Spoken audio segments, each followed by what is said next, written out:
മലയാളത്തിൻ്റെ മഹാനടൻ മോഹൻലാൽ, നമ്മുടെ സ്വന്തം ലാലേട്ടൻ ജനിച്ചു വളർന്ന പത്തനംതിട്ട ജില്ലയിലെ ഇലന്തൂരിലുള്ള പുന്നയ്ക്കൽ തറവാടാണ് ഇത്. ലാലേട്ടൻ്റെ ഈ മാതൃഭവനത്തിന് 150 വർഷത്തിലധികം പഴക്കമുണ്ട്.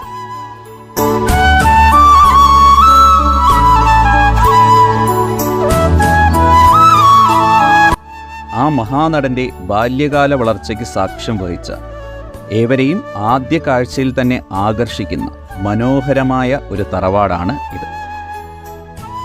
ഒരുപാട് തിരക്കുകൾക്കിടയിലും പലപ്പോഴും അദ്ദേഹം ഇവിടെ വന്നു പോകാറുണ്ട്. ആ മഹാനടൻ്റെ ബാല്യകാല ഓർമ്മകളുമായി വീണ്ടും അദ്ദേഹത്തെ സ്വീകരിക്കാൻ കാത്തിരിക്കുകയാണ് ഈ മണ്ണ്.